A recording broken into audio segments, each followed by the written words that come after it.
All right, be honest, Christian. Did you take a toke before this? No, I should have. I could tell. All Can I go do that right. real quick? No, I only got time for one more. Let's Oh, do yeah, this. yeah. You have to go. Watching it now. What is going on? Vindication!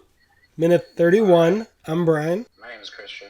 And this is the podcast that takes the most debonair, suave, double, triple cross spy franchise there is and shakes it out one glorious minute at a time, never stirred. Because this is Bond. Minute Bond. And I feel vindicated! Although I will say the sunglass choice looking kind of suspicious was a good choice for the first part of this minute. But Christian, what happened in this minute? We see the end of the fight scene where Bond pulls out a gun on them, tells them to go up against the wall, and Bond is backing up trying to close the door behind him, but then there's somebody pointing a gun to his back that says, Bond. I forgot what he says, but he takes Bond's James gun Bond. and Quarrel frisks him to see if he has any other weapons, and then sounds like this guy with the glasses that we've been calling the Leiter guy. His name is Felix Leiter. Well, Felix over here, he what does he ask Bond? If he was measured for that gun or something like that? I thought he said measured for that gun, but I wouldn't be surprised if he said for the suit. Yeah, that too. It could be for the suit or the gun, but then he gives it back to him. It sounds like he might be another AA agent. Just saying, sorry, I'm trying to hear it. Wow, that is not good. I don't know. Audio. It sounds like they ADR'd that one line or something, that one word. ADR, what does that mean for the people that don't know, Brian? Astrodynamical retrograde.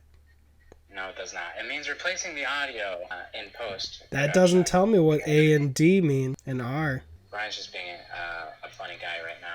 What does it mean, though? What does ADR mean? Additional dialogue replacement? Couldn't be. I think so. Let me Google it real quick. But we know what it is. We might not know what it stands for exactly. Oh, okay.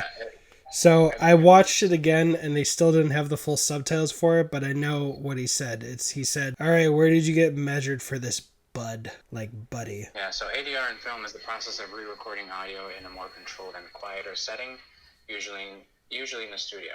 But what does ADR mean? What does it stand for? If it doesn't stand for something, it'll fall for anything.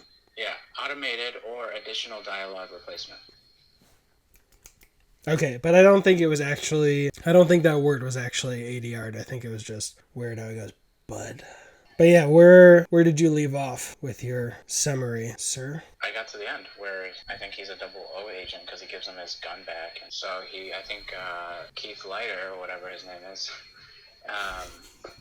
starts to think that maybe, Bond is actually here to work with him, or... Felix Leiter, M mentioned him and said that was their American counterpart in Jamaica, who was part of the CIA, who they were going down to help with the missiles. Felix might be part of the CIA, and then Bond is, part of British intelligence, right? Yes. Were you able to see my video chat while you were saying that? Or was it covered up by your search? Oh! I just started watching it now. You'll see it in the edit. Okay, that makes sense because you went and Googled ADR. Because as soon as you started saying maybe Felix Leiter is a AA, I just went like this for like a good 20 seconds. Oh. Like really big. And I was like, he's still going with it. What's going on? The video? I'm telling him. That's why we have two different laptops, but not today. I'm using the same laptop to talk to you and to watch this. Gotcha. But yeah, so finally he's met his contact. About time, minute 31. Having yeah. Instead of just hello, I'm Leiter. Are you Bond? Hello. Yeah, right. Welcome here. Oh no, that's definitely not your driver. Who's that guy? No, fuck off. I don't know why I gave Leiter a horrible British accent, but I did it, and it's done. We did it. All right, but what do you think about these sunglasses? Because they actually reminded me of the alien noises we heard in the first minute. The alien noises? That's what they remind you of? Because they look like slight alien shape, and they look a little sinister. They're very big glasses that remind me of women's glasses. I don't see them as very manly glasses, but hey.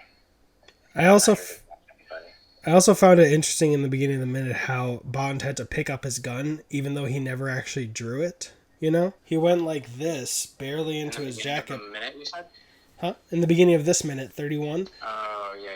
He went like this far into his jacket, just like the fingertips before he got alligator grabbed. And then he kicked and flipped, and for some reason it fully fell out of his holster. But I mean, it fully falling out of his holster, you know. Yeah, well, when you're getting kicked around or alligator grabbed, anything could happen. Also, any comment on the look on Quirrell as he approaches Bond to frisk him? Oh, I like the way he's looking at Bond. Yeah, I thought that was funny. Because it's romantic? Because it's charged? There's a little connection? Is that why you like it? Yeah. There's a little sexual connection between the two. Yeah, that's why I like it. Yeah, I'll chalk it up to like respect, since I'm guessing he knows who he was the whole time. You know, that's why he called Leiter. He had been following him. I'm gonna chalk it up to like, oh, I've got some respect for you. We were scouting you or following you to see if you were actually legit, and now based on your fighting prowess, I know you're legit. Mm-hmm. Too legit to quit. Yep. And so Bond is probably start working with this guy or find out that he's a friend and not a foe, right? Yeah, they're friends. Yeah.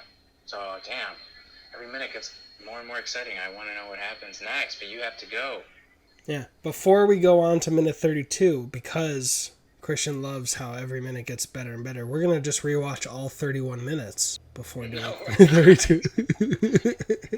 Just to tease Christian. Just to go over it all again. Alright, but yes, that is the end of minute 31. If you're watching on YouTube, please subscribe and like, and check out the other podcasts. That's why they're all collected in one place. And if you're on audio, please leave a review or even just a rating on Apple Podcasts. It will help us in this long 8-year journey. An 8-year commitment. Hell yeah. What's your name, sir? My name is Christian. What's your name? My name is Brian. Oh, okay. And this was Bond Minute Bond, and that was money. Every red stripe penny of it, which, come on, I love red stripe, but that was the most American design of it. Or the last minute, right? We should call it red stripe?